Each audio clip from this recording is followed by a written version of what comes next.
Okay, it's going to be a review of TNA Slammiversary 2007. So 15 years ago on Father's Day, they had Slammiversary on June 17th, 2007 from Nashville, Tennessee.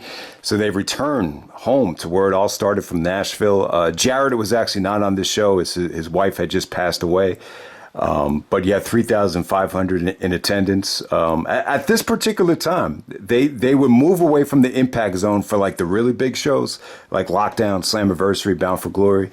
I just, kind of an interesting side note here. I decided not to order this show at the time. So I wanted to save money for Vengeance Night of Champions because they were going to have Punk versus Benoit for the ECW title. So that just felt like it was too good to pass up. So yeah, obviously that was a mistake, especially when you saw John Morrison take Benoit's place. So yeah, if I could go back in time, I think Slammiversary would have been the right choice over Vengeance that year, without a doubt. But yeah, I think this pay-per-view is good. I think it's really good. I think there's really only one match to check out. Everything flows really well. It's definitely one of the better TNA pay-per-views of 2007. But it's you could argue that it's really only a one-match show. I just think a lot of stuff on the undercard could have been presented a lot better. It just felt like they had way too many matches on this show, but nothing was bad though. Nothing was bad. I thought the show as a whole flowed really well. So for this particular review, I think it's more appropriate to start with the main event first. So they broke away from the NWA. NWA decided the relationship was too one-sided. There's even reports that Christian wasn't defending the belt when he was supposed to.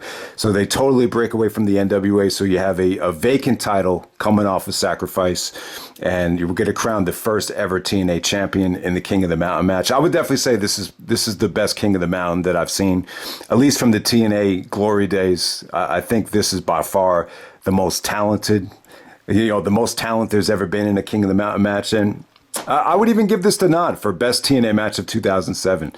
I think it's debatable, but if I had to pick one, I think I'd go with this one. So you have Kurt Angle, Samoa Joe, AJ Styles, Christian Cage, and then the wild card was actually Wildcat Chris Harris here, coming off of the Sacrifice Texas Death match. So yeah, Harris really had a lot of momentum here. Like when you look at it, he was in the two best matches that TNA had in 2007, and this was probably the apex of his career. But for whatever reason, he couldn't capitalize on it. I think he went to ECW the next year, and you just rarely have heard from him again. But yeah, the story here was definitely Kurt Angle. The Angle's in his prime here, suplexing the crap out of everybody. Yeah, Kurt Angle's first year in TNA, you could definitely argue that, just in terms of the way he looked, the way he wrestled, the way he moved, his intensity, he probably was having, one of the better years of his career here.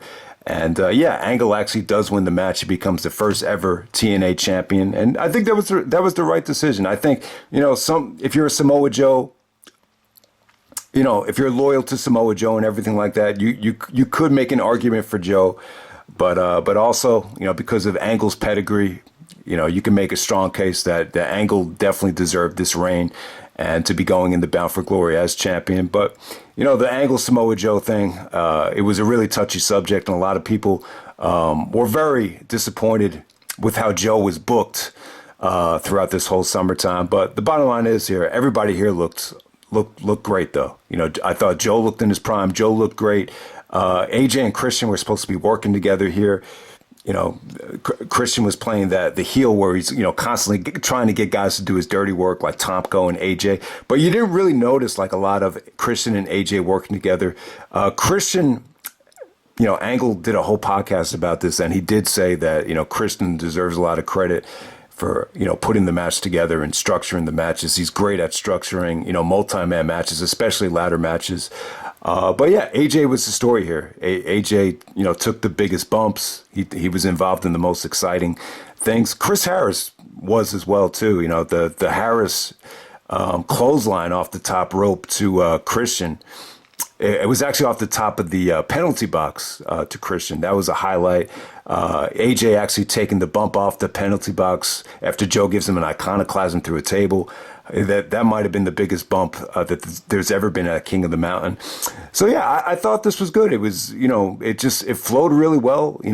there really wasn't one boring moment throughout this whole thing. Everybody looked like they belonged, and yeah, it was just really well done. So the ending comes like this, and actually, before we get to the ending, just wanted to make the point that AJ and Joe never qualified to hang the belt. I don't think I've ever noticed that before. And Angle was saying that he had,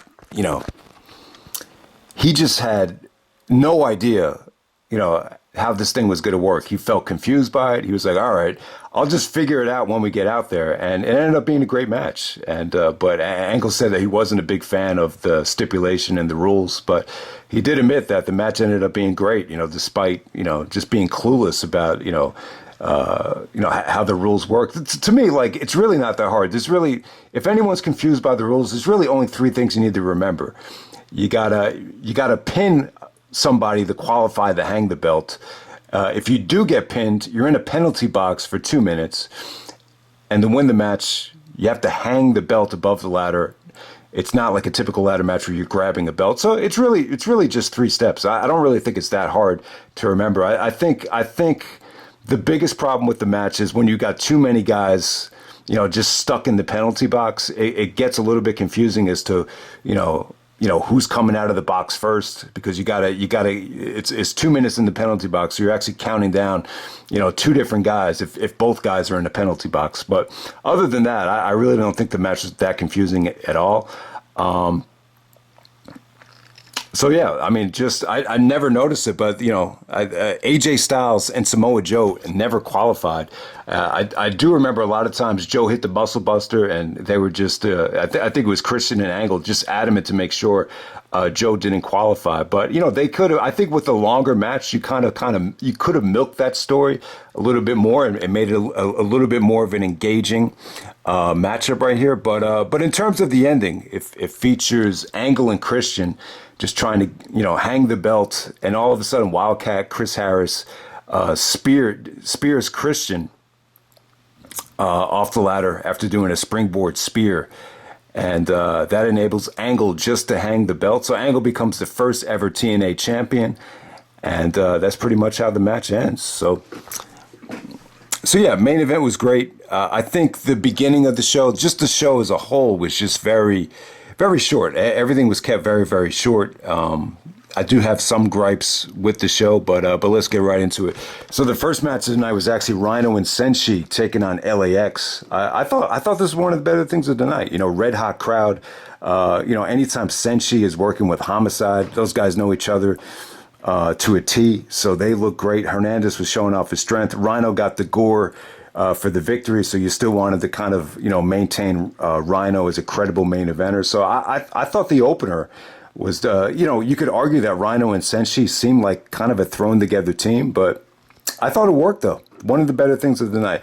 Next up, we have the X Division Championship. You got Chris Sabin finally losing the X Division title to Jay Lethal. And it's funny, I always thought Lethal won the belt at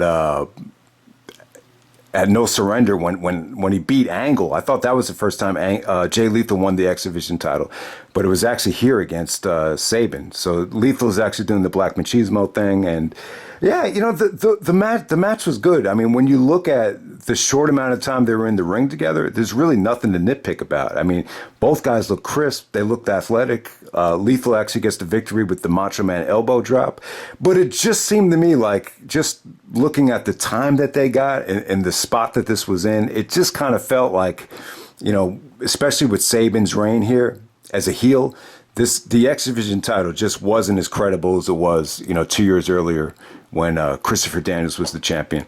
All right, next up we got, oh man, all right, this is gonna be a little bit crazy. We have Frank Wycheck and Jerry Lynn, and you had Kyle Van Den Bosch out there, and I'll explain who they are in a second. Taking on James Storm and Ron the Truth Killings, and you had Jackie Moore out there. Okay, so one of the things that really got TNA a lot of credibility back in the early days, I think around 2003, was they the Tennessee Titans actually came to one of the shows and they got involved in the storyline. So they kind of went back to that, they're in Nashville, Tennessee, home of the Titans. So it was kind of a no-brainer. So Jerry Lynn was working with this guy, Frank Wycheck. I believe he was, a defensive lineman for the Titans. I think he even was part of the Super Bowl when they came up a yard short of winning against the Rams in, I think it was 99-2000, that Super Bowl. But yeah. Jerry Lynn worked with him here, and he looked good. He looked pretty good. He actually executed the cradle pile driver at the end of this thing. And I got to say, the fans are a little bit mixed here. You had a lot of fans that were, kind of had the mentality that, the football players shouldn't be wrestling. So some of the fans really got behind Storm in this match. I thought James Storm was great here. He worked really well with the Tennessee Titan guys. You even had you had someone else, what's his name, Kyle Vanden Bosch, outside. I thought his interference actually, really worked here. So yeah, it was really cool. You definitely understand it. Looking back at it now, when you understand how much this tight, with the Tennessee Titans, how much they helped TNA, I think they might have even had something to do with. Some of the partnerships that TNA was able to get, maybe the Panda Energy partnership, if I'm not mistaken. But yeah, lots of fun right there. I wouldn't say it was great or anything like that, but it's once again, you get to see Jerry Lynn just kind of, covering all the bases there, being a great wrestler. At the same time, you could definitely tell he was training this guy. And it actually came off pretty well. Next up, you have Bob Backland actually defeating Alex Shelley. This is like a short and sweet comedy match, maybe one of the weaker things on the show. After the match is over, Nash actually comes out. So you have Nash and Bob Backland, kind of maybe one of the first times in the ring together since Diesel beat Bob Backland at a house show right before Survivor Series 94, so that was cool. But, the actual match really wasn't anything special. The Backland stuff, to me, just hasn't aged that well. Next up, you had the Voodoo Kid Mafia. So Voodoo Kid Mafia is a playoff of Vincent Kennedy McMahon. So you have BG James and Kip James actually going up against the Bashams with Christy Hemme. So yeah, so like I was saying at Sacrifice, there was a lot of slut shaming with Billy Gunn and Christy Hemme. Someone had a sign in the front row that said women shouldn't wrestle because they can't, and Christy actually ripped up the sign. So that just shows you the state of women's wrestling in the summer of 2007. But yeah, Basham and Damage, I thought they looked good here. They pretty much controlled this whole match, but ultimately Billy Gunn gets the victory here, and then Lance Hoyt comes out and keeps Christy Hemme from going backstage, and they bring out Christy. They look like they're going to humiliate her, but ultimately Lance Hoyt joins forces with Christy and the Bashams, and I guess this kind of opened the door up for the whole Rock and Rave connection with Lance Hoyt, Jimmy Rave, and Christy Hemme. So this is where it all started in terms of the romance and relationship between Lance Hoyt and Christy Hemme. Okay, so next up we had Eric Young taking on Robert Roode. I believe the stipulation here was if Eric Young lost, he was going to be getting fired. But, the match was actually restarted by Jim Cornette after Roode hit Young with the unprotected chair shot. So once they restarted the match, Eric Young did get the victory. I thought this was good. I thought while it lasted, Roode and Young know each other very well. So I thought the actual work here was good. But yeah, the Miss Brooks had gotten involved. I mean, this was a little bit too overbooked for me, especially with the Cornette stuff and the Miss Brooks stuff. I thought it could a little bit better. I thought the starting the match over just kind of overcomplicated things, but you definitely saw the potential there, and there's no doubt about it. Eric Young definitely had something going with the Don't Fire Eric stuff, and we'll be seeing Eric Young compete at Slammiversary tonight. So. Yeah, I mean, it's not an attractive main event to me. Josh Alexander versus Eric Young. Eric has definitely evolved, and you've seen different versions of him. But what can you really expect with a match like that? It looks like Josh Alexander, the two. This is another huge opportunity for Josh Alexander. The Christian match was good, but it it just wasn't a home run here. So, and then with this particular match, it's hard to expect this being that much better. So we'll see. But it seems to me like the undercard is what really, I think, Impact is banking on delivering when you're looking at Slammiversary tonight. All right, let's try to get through the rest of the show. Team 3D taking on this supposed to be the Steiner brothers. Yeah, Rick Steiner and Road Warrior Animal, who was replacing Scott Steiner. I believe Scott actually got stuck in Japan. This was good. This was kept very short, just a little bit over 5 minutes. Team 3D actually got a lot of heat out there. They're supposed to be baby faces, but the fans were definitely, going for more of the nostalgia with, being more supportive of Steiner and Road Warrior Animal. Road Warrior Animal was really over here. So but once Team 3D started controlling this thing, they pretty much put the nail in the coffin. So, yeah, but really, really, really fun stuff. Fun match. All right, next up you got Sting taking on Christopher Daniels. Easily the most disappointing thing of the night. The match was good while it lasted. Daniels actually cut, a religious-based promo on Sting in the middle of the show, and throughout this whole feud, you saw Daniels wearing the Sting mask, and Daniels even mentioned how he wanted to go after the TNA title. So I don't know what happened here. This definitely could have been your Bound for Glory main event. This definitely could have been a TNA main event for the championship. I think more than anybody, the arrival of Kurt Angle and Christian to a degree, it hurt Christopher Daniels more than anybody on the roster. I thought this really had a lot of potential. I really think it did. The work in the ring was extremely crisp, extremely fluid. I thought both guys were wrestling their asses off for the amount of time that it went. Daniels actually goes for the last rites. It's kind of almost the same version of the Scorpion Death Drop. So Sting actually counters the last rites into the Scorpion Death Drop to get the victory there. It came off. The match was good while it lasted. The finish came off good. But when you look at the length and you look at, how come they never went back to this, and how come Daniels really didn't, get a rematch, or I don't know. It's one of the most baffling things that ever happened in TNA, in my opinion. And this is kind of a side effect of having too much talent. The next pay-per-view, Daniels actually won I believe it was the Ultimate X match, and they reformed Triple X with Low Key and Elix Skipper, if I'm not mistaken. But yeah, I don't know. Maybe this was just a situation where Sting just really wasn't comfortable wrestling anything over 5 to 10 minutes, and maybe that's why it was kept so short. But in terms of the Sting and Christopher Daniels feud, I thought this had a lot of potential. I think this could have easily main evented Bound for Glory. I just think because they decided to turn Kurt Angle heel after he won the TNA title. Maybe that's why they kind of decided to slow down on the Daniels push.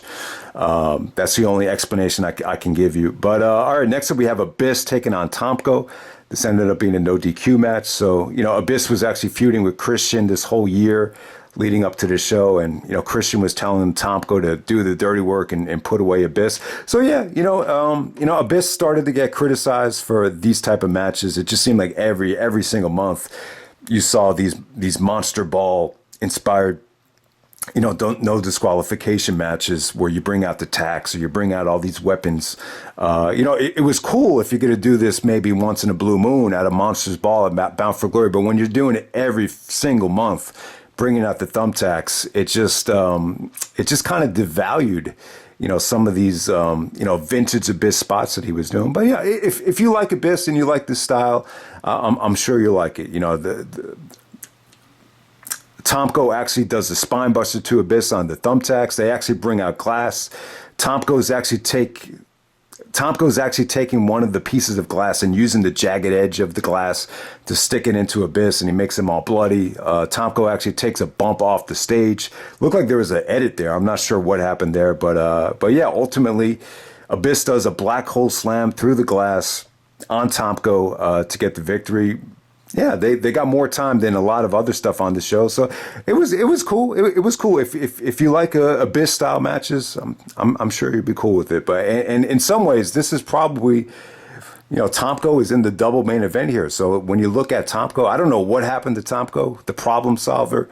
I used to really like Tomko. I thought he definitely had a lot of potential. At first, I think he had a tough time, especially because his initial push came right after the whole Batista stuff. So I think that hurt him probably more than anything. But yeah, I think Tomko, was really, really great.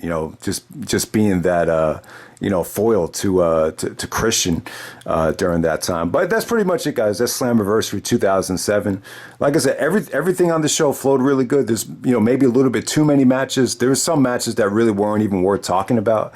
But if you could get to the main event, that's there's a reason I reviewed the main event first, because the bulk of this card was very difficult to talk about. But make no mistake about it, there's nothing bad. Like there's nothing that is reminiscent of some of the stuff that happened at Hard Justice or even Lockdown. So yeah, I think everyone will enjoy the pay-per-view if you ever get a chance to see it. So yeah, enjoy Slammiversary. Happy birthday to TNA as they're 20 years old, and I'm out.